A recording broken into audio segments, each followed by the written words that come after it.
هوایم چطورین؟ آرایشم و موهام قطعا در بهترین حالت خودش نیست، در بدترین حالت خودشه، ولی مهم نیست. مهم اینه که اومدم نشستم تا برای شما ویدیو بگیرم. پس سلام.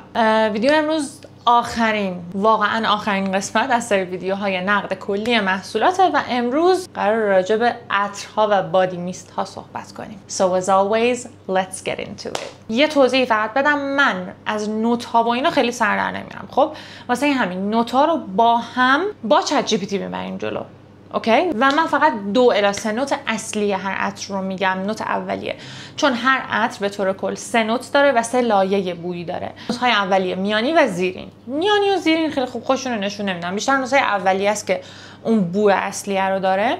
و لایه بویی هم همون لحظه که میزنید رو دستتون لایه اوله، بعد از 1 ساعت لایه دوم و بعد از گذشت چندین ساعت اگر اون عطر موندگار باشه لایه سوم بویی خودش رو نشون میده به شما. و لایه دوم و سوم بویی هر عطر به علاوه نوت‌های میانی و پایانی هر عطر روی بدن آدم‌ها به شکل متفاوتی ظاهر میشن. اینکه یه نکته رو در نظر بگیرید، عطرها از لحاظ پخش بو و حالا موندگاری متفاوتن با هم، ولی این خاصیتشون خیلی به این مربوط میتونه بشه که شما چقدر عصب‌های بویایی فعالی دارین، که شما چقدر مشامتون پر شده یا نشده از عطر خودتون، چقدر بدن شما، پوست شما اون عطر رو نگه میداره. یعنی پوستم خیلی مهمه. مثلا من پوستم جزو اون پوستاییه که دیر ول میکنه بو رو.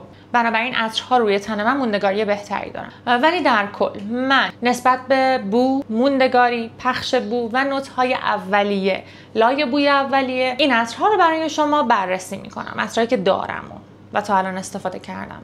ببینین، بذارین فقط یک چیزی بهتون بگم. به نظر من بدبوترین عطر دنیا عطر شنل شماره 5. از بین این عطرهایی که میخوام بهتون نشون بدم 2 تا عطر رو ندارم. یکی شکسته و یکیش رو هیچ وقت نداشتم، همیشه بو کردم و دوستش داشتم. یکی عطر شنل مادمازل هستش که فوق العاده است بوش. یکی هم عطر شانس شنل هستش، مدل کلاسیکش که زرد رنگه و بی‌نظیره. اولین عطری بوده که من توی زندگیم داشتم، ولی متاسفانه شکسته و ندارمش. بدونید که علاوه بر اینهایی که قراره بهتون بگم دوست دارم و دوست ندارم، این 2 تا رو هم خیلی دوستشون دارم. من تلاشم رو میکنم که عطرها رو از اونهایی که بیشتر از همه ازشون بدم میاد بچینم تا اونهایی که خیلی دوستشون دارم. اولیش عطر ایدول از لانکوم هستش که من از یک عطر اگر بگن تو این دنیا جزو عطری که داشتی میگن عطر زیادی ازشون متنفرم. تو عطری که داشتی از چی متنفری؟ من میگم ایدول لانکوم. و این نظریه خیلی غیر محبوبیه. چرا؟ چون که همه عاشق اینن. ولی این لایه دوم بویش روی بدن من بوی عرق میده و واقعا بوی چندشیه. نوت‌های اولیش گلابی، برگاموت و فلفل صورتی هستند و دقیقا همین دلیله که من خوشم نمیاد ازش. This is a big no for me. من تو اتاقم نیست، تو اینا نیست، گذاشتمش تو اتاق مامانم. عطر بعدی، عطر دیووشن از دولچه اند گابانا. ببین مشخصه چقدر ازش بدم میاد دیگه. این عطر چقدر تبلیغ کرد خود برند دولچه گابانا، چقدر برای ما ایونت گذاشت، به ما اینو داد. اصلا ببین نوت اولیش لیمو شکریه. متنفرم. خیلی بوی اولش بوی تندی داره، بوی مثلا خیلی انگار کیکه، انگار عطر نی، انگار یک کیک بدمزه است که دارین میخورینش. و نظراتش هم خیلی متضاده. الان اینجا چت جی پی تی برای من نوشته هدیه حس پاک کننده لیمویی یا چسب کاغذ کوب را گزارش داده‌اند. نه. عطر بعدی عطر اکوا الگوریا فکر میکنم، فلورا بلوم، گرلن. اوکی. کلا این سری عطرهای گرلن رو بنداخت تو سطل آشغال. 1 چون بدبوان. 2 چون اورو تویلت هستن و کمترین موندگاری رو بین عطرها دارن. 180 یورو بوده اینا، پارسال من 200 یورو شده الان. 200 یورو میدی برای 1 ساعت موندگاری. اینو تو دستشویی هم من حاضر نیستم بزنم. بریم سراغ نوتای اولیه. دوباره برگامو، لیموی سبز و انگور فرنگی. حالا این انگور فرنگی چیز جدیدیه و نوت‌های بعدیش هم چیزای جالبی به نظر نمیاد. خیلی مرکباتیه و خیلی شیرینه. به نظر من یک تهبوی گلابی میده. اصلا به نظر من اصلا شیک نیست. ممکنه خیلی دوستش داشته باشم ولی به نظر من واقعا اصلا شیک نیست. به نظرم جوراب‌های بدبوی نمازخونه مدرسه. من تقریبا 3 تا عطر دارم که خیلی حس عجیب و خاصی بهشون ندارم. نارچیزو رودریگز، For Her Forever. کلا عطرای نارسیزو من خیلی دوستشون ندارم. یعنی هیچ کدوم از عطراش، یعنی فقط تونستم با یک کوچولو ارتباط بگیرم. بقیه عطرش دوست ندارم. بوی گاردنیا میده و بوی یاسمن. من با بوی دقیقاً گاردنیا و یاسمنش کنار میام، ولی با بوی گل گرم سیریش کنار نمیام، چون یه شیرینی عجیبی بهش میده که بعد دقیقاً موقعی که اولش بوش میکنین، راست میگه، حالت گرم سیری طوره، عطر خامه‌ای طوره، یعنی همون خامه‌ایش هم باعث میشه من دوستش داشته باشم. واسه همین موقع‌های دوست دارم بزنمش، موقع‌های نه. تا اینجا هر عطری که بهتون معرفی کردم به نظر من برای فصل پاییز و زمستون بهترن، چون گرمن. همینطور این برای فصل تابستون و خب بهار یه سری عطرای مثلا ما خنک‌تر بعد بزنیم دیگه. عطر بعدی دولچه گابانا لایت بلو، اود تویلتش رو من دارم. از نظر من این بوی لیمو میده. میخوام ببینم که درست فهمیدم یا نه. بله، نوت اولین نوتش لیموی سیسیلیه. خب دولچه گابانا یک برند ایتالیاییه و همین توی عطراش تماما از نوت‌های ایتالیایی استفاده کردن. مثلا اون دیووشنی که بهتون نشون دادم نوت روم رو داره، این نوت لیموی سیسیلیو داره، سیب سبز و سدر. من با سدرش مشکل دارم، با لیمو و سیب سبزش خیلی خوبم و برای تابستون به نظرم خیلی بامزه است. خیلی میگن موندگار نیست و راست میگن. کلا عطرایی که گرم نیستن موندگاری پایین‌تری دارن و مرکباتی گلی چوبیه، شاداب، لیمویی و سبزه و کاملا درسته. واسه همین به در تابستون خیلی میخوره، من دوستش دارم، بد نیست. عطر بعدی این عطر کارولینا ارررا، ایتالیایی اینجوری تلفظش میکنن، گود گرل، مدل اینجوری اکلیلیشه که در اصل مدل اودو پرفیوم سوپریمش هستش. یه بوی شیرین زیادی شیرینی داره. خب که من چی میگن، یه موقع‌هایی دوستش دارم این شیرینی و یه موقعی ندارم. نوتای اولیه‌اش هم جنگل توت فرنگی و یاسمین مصری هستش، ایجیپشن جاسمین. و آره دقیقاً شروعش من مشکل دارم باهاش، بعد که یه ذره میگذره حالم باهاش بهتر میشه. شروعش خیلی انفجاری شیرینه، توتای جنگلی، یاسمن و فضای میوه‌ای و پر انرژی. همون اولش رو بدم میاد، بعد کم کم میشه گرم، خامه‌ای، گوگولی اینا. آره این خوبه. موندگاریناش هم خوبه. تا الان هر چی که عطر گفتم بجز لایت بلو و اون گرلنه موندگاریاشون خوبه. مثلا اینا موندگاریش خوبه، پکیجینگش هم خیلی مشکل دارم، خیلی به نظرم زشته. حالا نمیدونم. یه عطر دیگه هم وجود داره که من یه موقعی دوستش دارم، یه موقعی ازش متنفرم. عطر مای وی. ببین بوش خوبه ها، خیلی هم میگن یه بوی گلاب طوری تهش داره، دروغ نمیگن. نوتای اولیه‌اش برگاموی کالابریاییه.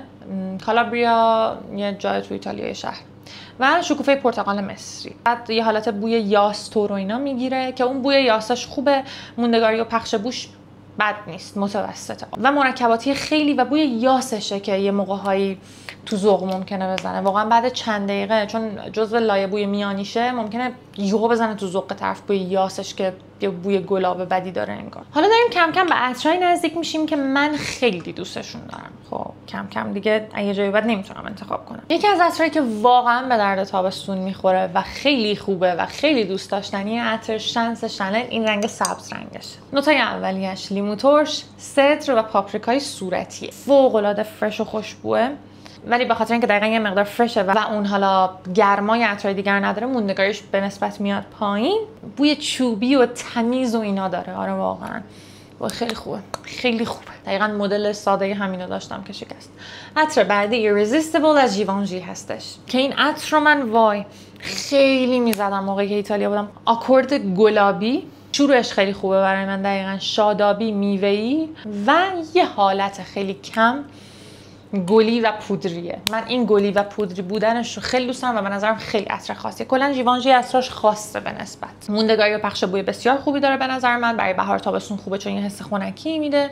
شارپ، خیلی تیزه بوش. من همون شارپی و تیزیشو خیلی دوست دارم. میرسیم به این دو تا عطرها. هر دو عطرهای لانتردی یا لانتردی از ژیوانژی هستن. یکی اودو پرفیوم هستش، یکی اودو پرفیوم روژ اولتیم هستش. حالا من میخوام تفاوت اینها رو بهتون بگم. اول میرم سراغ این، بعد این. اول از همه یه نکته که حتما بدونید اینه که فوق العاده عطر خاصیه و هر کسی ازش خوشش نمیاد. خیلی خیلی گرمه ولی فوق العاده خاصه. ببین توی نوت‌هاش هم برگامو داره، هم زنجبیل. اون زنجبیل باعث میشه خیلی ازش همه خوششون نیاد، ولی فوق العاده همون زنجبیل خاصش کرده. توی نوت‌های دیگه‌ش هم یاس داره، هم پرتقال داره، هم وانیل داره که فوق‌العاده خوشبوش کرده. خیلی خیلی مرکباتیه و دقیقاً شروعش رو نوشته شروع انرژی بخش و معاصر. واقعاً همینه و برای بهار پاییز خوبه چون خیلی گرمه، بهتون گفتم. و به نظر من موندگاری و پخش بوش خیلی خیلی خیلی عالیه نوع رایحه‌ش هم سفید گلی چوبیه. منم سراغ اولتیم روژش. فرقش خیلی توی نوتاژون نیست، تقریبا نوتاژون یه چیزه، فقط همین اولتیم روز داره داخلش که خب متفاوت میکنه بوشو. روژ ماندگاری بالاتری داره، پخش بوی بیشتری داره، گرمتره و خیلی رسمی تره به نظر منم، حتی بیشتر واسه مثلا مهمونیای شب و اینا به درد میخوره. راست میگه اینا. دو تا عطر بعدی عطرهای گوچی هستن که 5 تا رنگ داره در حال حاضر. اون موقع که من صفر کار می‌کردم 3 تا رنگ داشت، به جز اینا سبز داشت. اون بوی چمن میاد، من دوست نداشتم، ولی الان یه زردش اومده که قرمز نارنجی چی اونم اومده. حالا بریم سراغ تحلیل اینا، ولی یه چیزی رو در نظر داشته باشین که این دوتا موندگاری خیلی بالایی ندارن. بنفش موندگاریش از صورتی بهتر. اول بریم سراغ اون که بیشتر از همه دوستش دارم، گوچی فلورا بنفش. دقیقاً برگ بنفشه. نوت اولیش اینه، برای بهار تابستون خوبه، دقیقاً به خاطر اینکه یه خنکی خیلی ریزی توی خودش داره و خیلی شاداب، لطیفه. حالا بریم سراغ این یکی که گورجس گاردینیا هستش، اون یکی گورجس مگنولیا بود. این نارنگی و انگور سیاه. تفاوتش توی اینه که خنک‌ترش هم میکنه. گلی میوه شیرین و لطیفه و دقیقاً برای بهار تابستون خوبه. 3 تا عطر دیگه مونده. اولیش عطر ژادور از دیور که این مدلی که من دارم اسنس دو پرفیوم هستش که بیشترین موندگاری رو بین مدل هاش داره. خیلی شیک و کلاسیکه واقعا، یعنی اینو بارها فکر می‌کنم از زبون من شنیدین که پولدارترین خانم‌های ونیز از این استفاده می‌کردن. نوت‌های اولیه برگامو و یاسمن. می‌بینین چیزایی که دوست دارم اکثرا مشخصه این همن و برای بهار تابستون خیلی خوبه چون یه خنکی خیلی خوبی داره، فوق‌العاده موندگاره. دقیقاً چیزی که هستش حس تازگی و زنانگی رو القا میکنه، واقعا همینه. پس زمینه چوبی هم داره، خیلی خوشبوه خیلی. و میرسیم به 2 عطر مورد علاقه من. اول از همه بریم سراغ پرادا پارادوکس. تورنج، نارنگی و گلابی. نوتای اولیه‌اش و در این حال پرتقال و وانیل و این چیزا که من واقعا دوست دارم. موندگاری و پخش بوش خوبه، برای بهار و پاییز خوب و یه رایحه خیلی خیلی گلی داره، فرش داره، خیلی شاداب و فرشه. فرش از همه اینا شانس شانل، ولی این هم فرش. و در نهایت عطر لیبر از ایف سن لوران یا وایسل یا ایف سن لوران. فوق‌العاده عطر شیک و زنونه و با کلاسیه که از نظر خیلی خاص شده، ولی به نظر من اصلاً همچین چیزی درست نیست.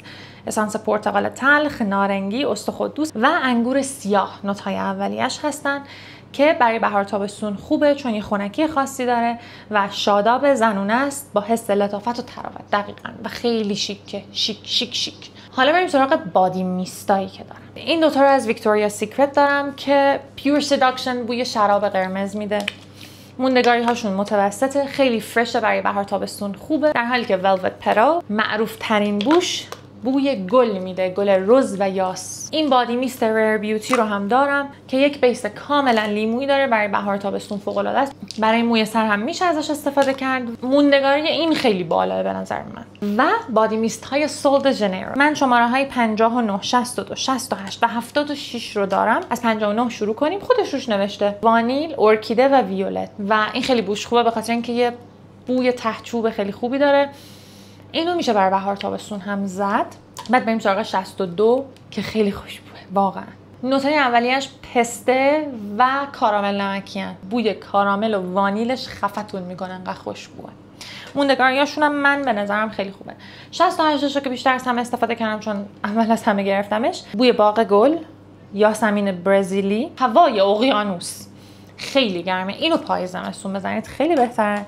و در نهایت هم شماره 76ش بوی یاسمن و امبر و چوب میده. این به درد بهار تابستون هم میخوره چون این 3 تا یه خنکی خاصی توشون دارن، ولی این خیلی گرمه. و آیا فکر کردید که میتونم انتخاب کنم بین این سول د ژنروها؟ سخت اشتباهید. من 3 تا بادی لوشن هم دارم. البته این کرم دست بادی لوشن نیست که حالا بهتون میگم.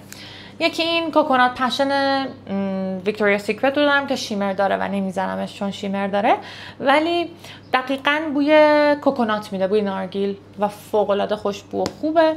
موندگارش هم متوسطه مثل بادی میست داشت. این کرم دست شی آرگان اویل هستش که روزوود اند لوندر. ترکیب این دوتاست، بر دست خوبه، من ازش راضیم. و چیزی که بیشتر از همه دوست دارم بوم بوم کریم های سول د ژنیرو هستش که قبلا خیلی گارد داشتم نسبت بهشون، ولی از وقتی تستش کردم فوق العاده به نظرم خوبه. بوش خیلی موندگاره، خیلی حجم بالایی داره و خیلی احساس شادابی و نرمی میده به بدن و واقعا بوش میمونه. اصلا عجیب. مرسی که تا آخرین ویدیو رو نگاه کردین. امیدوارم که دوستش داشته باشه، امیدوارم به دردتون خورده باشه. اگه دوستش داشتین لایک، کامنت، سابسکرایب یادتون نره. احتمالاً برنامه ویدیو هفته بعد احتمالاً آنباکس باشه. یا آنباکس گنده ها، گنده. خیلی خیلی زود میبینمتون.